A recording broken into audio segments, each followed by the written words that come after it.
عمر بن عاص رضی اللہ تعالیٰ کہتے ہیں، ایک راوی کہتے ہیں کہ ہم حضرنا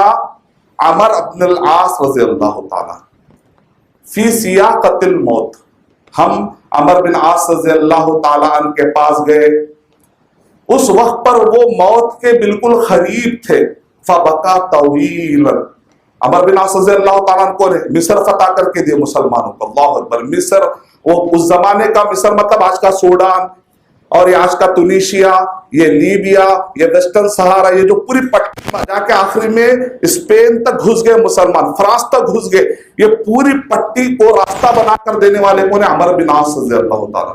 اور یہ شروع کے 21 سال انہوں نے اسلام قبول نہیں کیا، یہ خالد بن ولید رضی اللہ تعالیٰ کے دوست تھے، خالد بن ولید رضی اللہ تعالیٰ کے دوست تھے، تو ان کا ساتھ دیتے تھے، اور بہت زبردست سپہ سالار تھے، جنگ احد میں، جنگ احزاب میں اللہ کے نبی صلی اللہ علیہ وسلم کو انہوں نے ستایا تھا، جنگ بدر، یہ سارے جنگوں کے اندر ستانے کی پلاننگ کی تھی یہ، لیکن فتح مکہ سے پہلے وہ اللہ کے نبی صلی اللہ علیہ وسلم کے پاس آتے ہیں تو واقعہ سنا رہے ہیں، کہہ رہے ہیں راوی کہ ہم عمر بن عاص رضی اللہ تعالیٰ عنہ کے پاس حاضر ہوئے، عمر بن عاص رضی اللہ تعالیٰ عنہ موت کے بالکل قریب تھے، ان لمحوں میں فبکا طویلا، بہت لمبا روئے، بہت لمبا رونے کے بعد جب ان کو تھوڑا سا رکنے کا موقع ملا، جا کنٹرول آیا، تو اس کے بعد ہم نے ان سے پوچھا کہ آپ کیوں رو رہے ہیں؟ تو کہا کہ مجھے وہ واقعہ یاد آ گیا جب میں نے اسلام قبول کیا، یعنی انتقال سے پہلے اپنے اسلام قبول کرنے کا واقعہ کرے کہ میں اللہ کے نبی صلی اللہ علیہ وسلم کے پاس گیا اور جا کر کہا کہ اللہ کے نبی صلی اللہ علیہ وسلم میں اسلام قبول کرنے کے لیے تیار ہوں،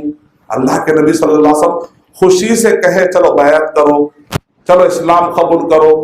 عمر بن عاص رضی اللہ تعالیٰ عنہ کہتے ہیں میں نے اس وقت پر بیعت دیتے دیتے میں نے اپنے ہاتھ کو کھینچ لیا، جیسے میں نے اپنے ہاتھ کو کھینچا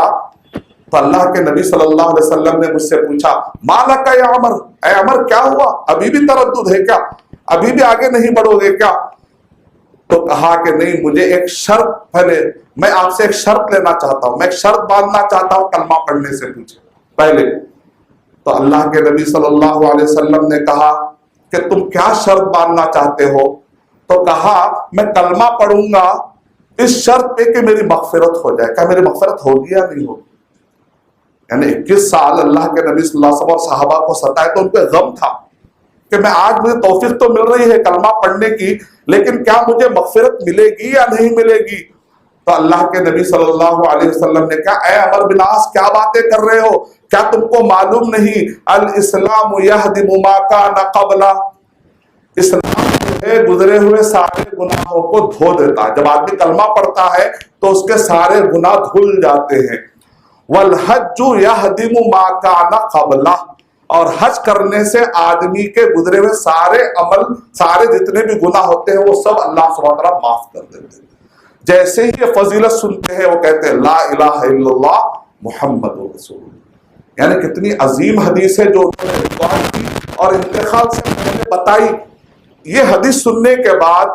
خاندان میں آپ کے رشتہ داروں میں اگر کوئی دیکھے آپ کے اس نے حج کو نہیں کیا تو اس کو ابھاری تاکہ اس کی بھی آخرت بن جائے اور اس کے بہانے اس کی اصلاح ہو جائے۔ اور رجع کا یوم ولدتہ امہ،